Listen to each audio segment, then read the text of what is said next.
Kenya Shipyards Limited was established through an executive order as a private limited company, and we were mandated to lead and catalyze the development of the new shipbuilding industry. New not in the aspect that it was not existing, but new because we wanted to create a new face and a new front in which we exploit the blue economy. So the new shipbuilding industry was meant to factor all aspects of the blue economy, which include offshore mining, include manufacturing, tourism, marine research, and more of those sectors. So therefore, with that realization, then Kenya Shipyards Limited was mandated to lead and catalyze that environment, to provide for maritime requirements for ministries, departments, and agencies. Kenya Navy being a priority in that line, being that our primary mandate is provision of security and territorial, making sure that our territorial integrity is taken care of. Then thereafter, the excess potential is to take care of the public sector and the private sector as well, both locally, here domestic in Kenya, and also regionally in the larger Eastern African space. Our key achievements so far are diverse. We have a shipyard in Mombasa where we were able to build a shipyard from scratch, and now it's operational, doing a lot of maritime activities, both for the MDAs within the coastal region as well as the Kenya Navy. We also have a workshop, a central workshop in Nairobi, where we are rehabilitating locomotives, and this is very much pegged to the operations that take place within Kisumu. Our presence in Kisumu has brought about a lot of movement of cargo within the East African region. So there's a lot of products moving from Kenya to Uganda and Tanzania, and there's a lot of backloading as well, just spurring up the general economy within this area. Another key strategic project that we've been able to undertake was the construction of MV Huru 2. And this was a big project conceptualized within a short time frame, but the detail of execution has been nothing less of perfection.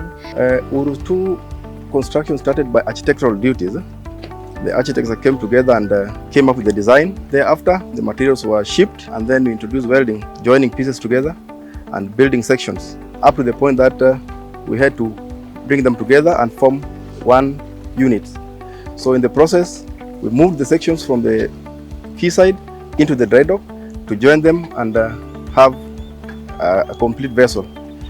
Through the process, we had welders, pipe fitters, boiler makers, and the interior design system. So all these teams have been working together, one after the other in succession.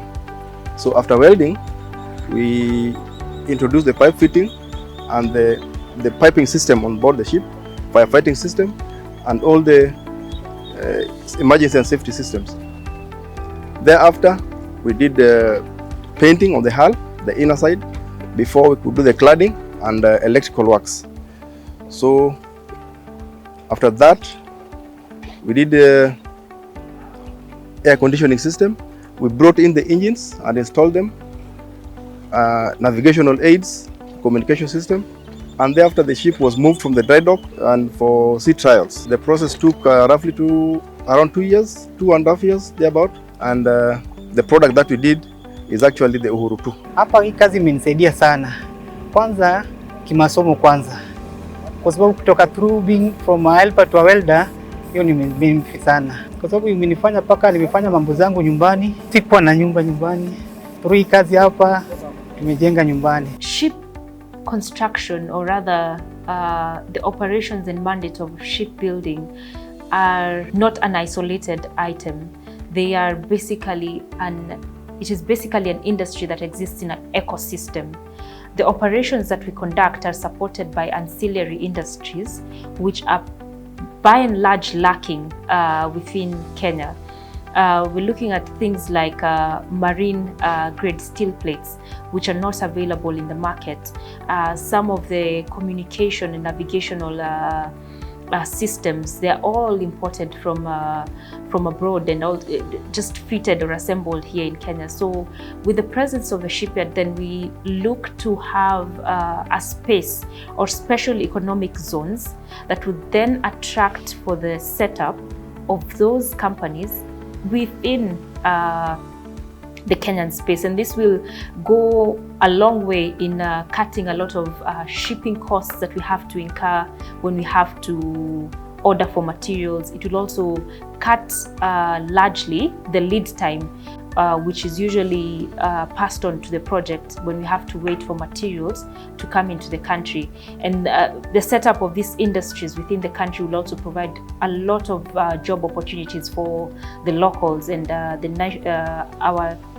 our residents here in Kenya. I believe at this point as a nation, the conversation when we speak about blue economy should not only touch on fishing and aquaculture or transportation of cargo. There is so much to be done within the blue space, and with the presence of Kenya Shipyards Limited and the capacities that you have seen demonstrated both for the ship construction as well as the civil and modular construction, there is a lot which the game players within the blue economy can attain from this.